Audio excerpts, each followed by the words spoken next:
se fazer presente, se puderem se colocarem em pé, nós temos aqui uma primeira oração, por gentileza.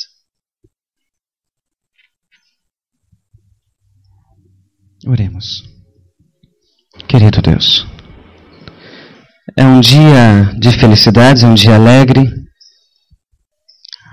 é um dia onde a vida de Bruno e Camila entrou num divisor de águas.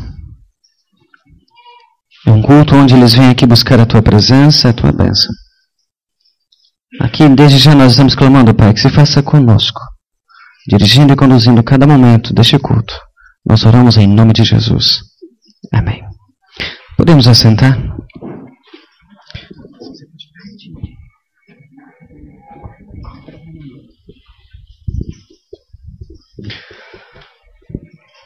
É uma alegria poder recebê-los aqui. Este momento que tenho certeza que foi aguardado de forma bastante ansiosa pelos dois.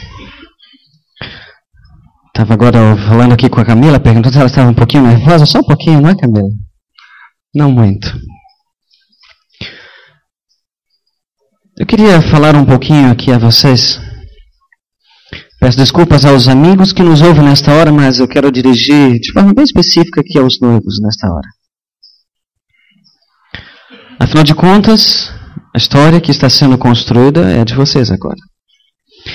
Claro que todos nós que acompanhamos nesse momento podemos aqui tirar lições, aprender, relembrar. Vocês dois vieram aqui na intenção de buscar a bênção de Deus para uma união, um lar. E é extremamente importante que vocês lembrem de um aspecto. Quando nós estamos buscando um lar, nós estamos buscando uma casa, uma família, uma unidade. E muitas pessoas muitas vezes se desgastam ou gastam um bom tempo na construção da casa. A casa que construímos não é importante. O importante é a família que nós construímos dentro dessa casa. E vocês hoje estão dando um passo bastante importante na construção dessa família. Qual que é a diferença entre uma casa e uma família? É simples. Uma casa nós construímos com mobílias, paredes. Vocês conseguem identificar muitos modelos, decorações diferentes. Todos, quando constroem sua casa, querem que a sua casa seja bonita, não é assim? Bem arrumada, organizada. Mas a casa sem um ser humano, sem gente, são paredes inanimadas. E não passam disso. Quando diz que uma família é bem diferente disso, estou dizendo que uma família, ela não se constrói com tijolos, móveis, mobílias, caras ou baratas, não faz diferença, carros. Uma família não tem nada a ver com estas coisas. A família se constrói baseada em amor, carinho, atenção. Coisas simples, sentimentos que vocês conhecem bem hoje. Mas que se falharem, podem fazer com que a família não se solidifique. Na verdade, o casamento e a intenção de vocês hoje neste casamento, ele é um plano de Deus. E esse é um ponto que vocês precisam ter bastante claro na mente de vocês. O casamento não é uma invenção de homens. Quando você vai à origem de todas as coisas, no Éden, você encontra Deus criando a instituição divina, uma estrutura familiar. Por mais que o homem queira pensar que o casamento ele é uma entidade fracassada, como algumas pessoas dizem, ultrapassada na visão de muitos outros. Alguns chegam a dizer que os homens são capazes de serem felizes sem estarem legitimamente casados. Todas essas intenções humanas, na verdade, são uma tentativa de fugir daquele que é o plano original de Deus. E o plano de Deus é uma união estável entre um homem e uma mulher. Isso fica claro quando você vai à Bíblia. Aqueles que têm a sua Bíblia e quiserem acompanhar a leitura, eu estou lendo aqui o livro de Gênesis, capítulo 2, no versículo 18. A partir do verso 18, você tem a ocasião quando Deus aqui estabelece essa estrutura familiar, o casamento. Diz assim o texto sagrado: Disse mais o Senhor Deus: Não é bom que o homem esteja só. far-lhe-ei uma auxiliadora, que lhe seja idônea. Não é bom que o homem esteja só. Far-lhe-ei uma auxiliadora. Em outras versões bíblicas, você encontra uma expressão um pouquinho diferente. Dizem que Deus, ao criar a mulher, cria alguém comparável ao homem, como nós gostamos de dizer em nossa linguagem, a outra metade. E é assim que tem que ser. A Camila é incompleta, sozinha. Falta-lhe um pedaço. Assim como o Bruno. Sozinho, ele está inacabado. Há necessidade de uma união. A altura do homem, ou melhor, alguém comparável, não necessariamente na sua estatura física, a sua altura, mas alguém que lhe corresponda à sua altura. Isso é vice-versa. É verdade que existem adjetivos, muitos deles, mas é interessante você observar que Deus aqui coloca o da igualdade. Diante deste texto e deste contexto que nós estamos aqui refletindo com vocês agora, eu quero passar apenas 3 conceitos. Somente 3. Eu penso que estavam na mente de Deus quando estabeleceu o casamento, quando disse essas palavras. Como eu disse, a igualdade é o primeiro ponto importante que eu quero destacar nesta noite com vocês. Lembrem disso, homem e mulher devem relacionar-se em igualdade. Nós encontramos hoje em nossa sociedade pós-moderna muitos movimentos, muitos deles nessa busca do domínio, nessa busca da dominação. Nos animais nós encontramos esse mesmo movimento da dominação. Por exemplo, nos carneiros. E na intenção de haver um que domine, eles batem as cabeças, se machucam. O ser humano não é diferente. Quando um dos dois quiser dominar, vão bater cabeça. Vão se machucar. Deus cria no princípio da igualdade, ou seja, não é o homem que vai dominar. Mesmo que é forte o conceito machista da nossa sociedade, ele está errado. Muito menos você, Camila. É muito comum nós ouvirmos e vermos os movimentos feministas. Também estão errados. Diante de Deus e do que Ele estabelece em Sua palavra, nós encontramos aqui não domínio, compartilhamento. É bem diferente. Ou seja, diálogo, apoio, coisas decididas juntas em comum acordo, compartilhar. Está na moda hoje compartilhar, não é? É muito comum esse linguajar para vocês. Há necessidade de que na família de vocês haja compartilhamento. Não existe uma decisão única. Não funciona assim. Não é assim que nós encontramos no texto sagrado. Existe um outro texto no livro de Efésios, capítulo 4, no versículo 32. Diz assim o texto bíblico: Antes, sede uns para com os outros benignos, compassivos, perdoando-vos uns aos outros, como também Deus em Cristo vos perdoou. Percebe os adjetivos aqui, as qualidades, as características que Deus pede que nós tenhamos nesse relacionamento? Compassivos, perdão. O perdão deve haver neste relacionamento de forma bem clara. Porque haverão momentos difíceis. E se não souberem perdoar, a continuidade fica difícil. Há necessidade do perdão. Lembre que existem responsabilidades diferentes, não o domínio, não a imposição. Olhando para uma história um pouco mais antiga, passada, nós encontramos que a você, Bruno, cabe a responsabilidade de ser o provedor. A Camila, a governanta da casa e da família. Nós vivemos em dias onde esses papéis eles têm sofrido algumas alterações, mas mesmo com as alterações, não há domínio, há diálogo, compartilhamento. O princípio que Deus estabeleceu é da igualdade, não superioridade. Um segundo conceito bastante importante que quero destacar com vocês. Você encontra no livro de Gênesis, no capítulo 2, no verso 24. Diz assim o texto bíblico: Por isso deixe o homem pai e mãe, se une à sua mulher, tornando-se os dois uma só carne. É bem claro o texto. Tem que ser uma instituição monogâmica. De um homem para uma mulher. E somente assim. No mundo hoje existe uma busca por prazer. Algo que em muitos contextos foge do normal. Isso tem feito com que muitas pessoas busquem muitas questões, muitas coisas, muitas formas para se satisfazerem, mesmo estando casados. Bruno, quando você conheceu Camila, você viu na Camila qualidades que ninguém mais enxergou.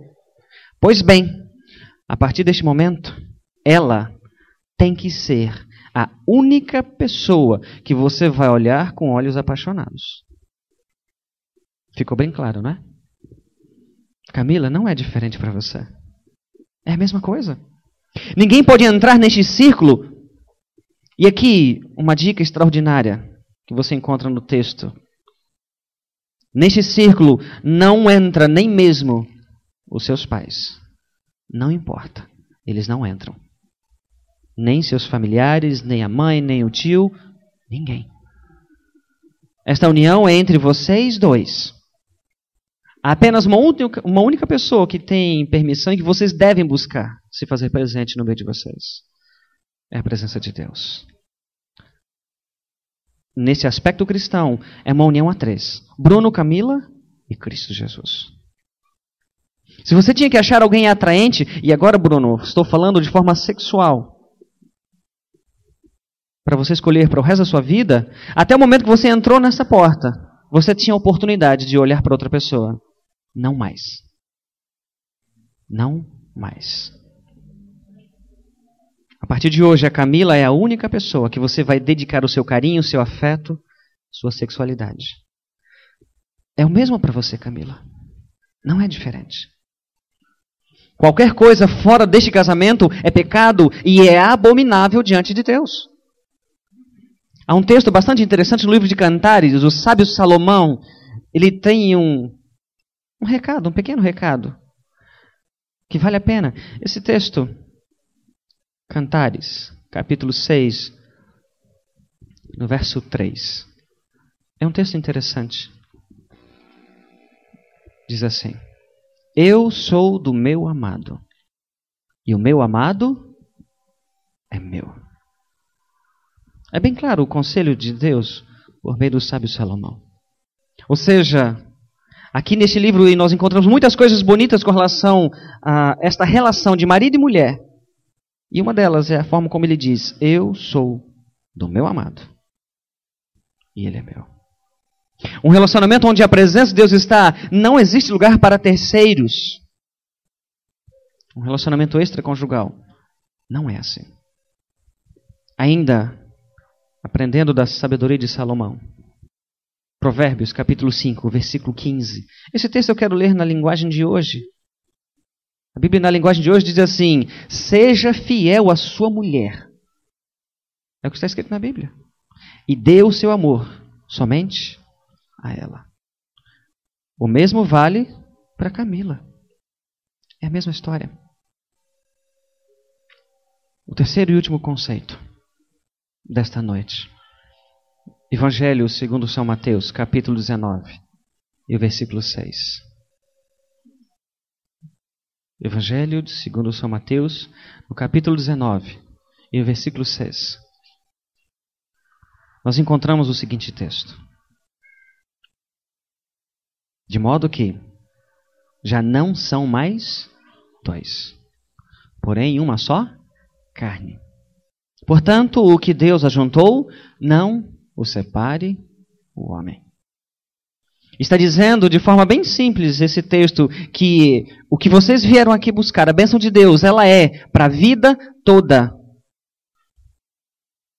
Uma vez, lendo alguma coisa sobre relacionamento, o autor dizia e ilustrava da seguinte forma: Ninguém é obrigado a entrar nesse trem.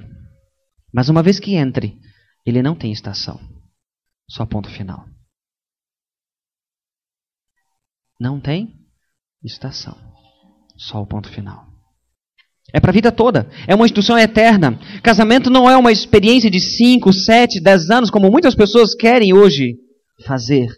Algumas pessoas dizem, vamos ver se vai dar certo, não é? Se der, deu. Não é assim.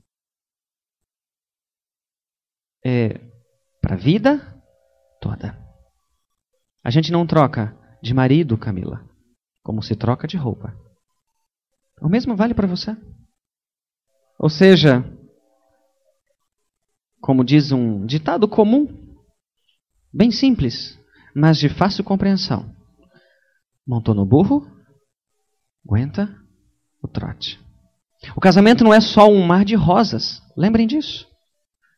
Nós muitas vezes entramos num relacionamento achando que estamos buscando a felicidade e seremos felizes 24 horas por dia. Vocês sim terão muitos momentos felizes, estão na intenção de serem felizes.